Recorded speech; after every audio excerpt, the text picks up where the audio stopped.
మీనరాశి. మీనరాశి అనగానే మనకు సాధారణంగా గుర్తొచ్చేది ఏమిటి అనంటే చేప. ఈ యొక్క చేప ఏంటండి? దాని ప్రవృత్తి ఏమిటి అంటే, దానికి ఎప్పుడు కూడా ఏంటంటే చేపలు ఎప్పుడైనా నిద్రపోగా చూసారా మీరు? కళ్ళు ముయ్యవు. అలాంటి చేపని అనిమిషులు అంటారు. అంటే దేవతా స్వరూపంగా చూస్తూ ఉంటారు. అట్టి చేప ఎప్పుడు అబ్జర్వ్ చేస్తూ ఉంటుంది. ఇంట్లో విపరీతమైన కష్టాలున్నా, ఇంట్లో విపరీతమైన ఆరోగ్య సమస్యలున్నా, ఇంట్లో ఎక్వేరియం పెట్టుకొని చేపల్ని ఆరోగ్యవంతంగా పెంచండి. అవెన్ని రోజులుంటే అంత ధన ప్రాప్తి, అంత ఆరోగ్య ప్రాప్తి ఇంట్లో కలుగుతుంది. ఇది నిజంగా నిజం.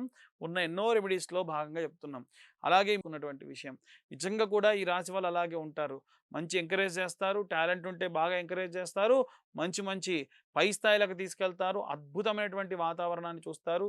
కానీ వీరు స్వీయ జాతకం అంటే వీరు స్వీయ ఏదైనా సరే వీరికి ఏదైనా నిర్ణయాలు తీసుకుంటే మాత్రం ఎందుకో తెలీదు వర్కౌట్ కావు.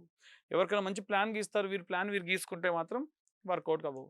కాబట్టి ఎప్పుడు కూడా మీ సొంతంగా ఏమైనా నిర్ణయాలు తీసుకుంటే ఒకటికి 2 సార్లు మళ్ళా ఇంకెవరినన్నా ఆలోచించి నిర్ణయాలు తీసుకోండి. మీరు సొంత నిర్ణయాలు తీసుకొని వెళ్ళడం మాత్రం ఈ మీనరాశి వారికి అంత యోగ్యంగా ఉండదు. ముఖ్యంగా ఈ యొక్క మీనరాశి వారికి సంబంధించి ఇప్పటికి పాపం ఏలినాటి శనిలో ఉన్నారు. గతంలో చాలా ఇబ్బందులు పడున్నారు. నవమ స్థానంలో వృషక యోగం అనేటువంటిది ఉంది. దూర ప్రాంతాలు ప్రయాణం చేయడం కావచ్చు. కుటుంబ సభ్యులలో ఆరోగ్య సమస్యలు కాస్త మీరు ఇబ్బంది పడొచ్చు. ఎన్నో రకాలైనటువంటి యాక్సిడెంట్స్ నుంచి బయటపడి ఉండొచ్చు. ఎన్నో రకాలైనటువంటి సర్జరీస్ నుంచి బయటపడి ఉండొచ్చు. ఇవన్నీ కూడా ఇప్పుడు మీనరాశి వారికి సంబంధించి జరుగుతున్నటువంటి సమయం ఏదైతే ఉందో దాంట్లో భాగంగా హాస్పిటలైజ్ అవ్వడం గానీ, యాక్సిడెంట్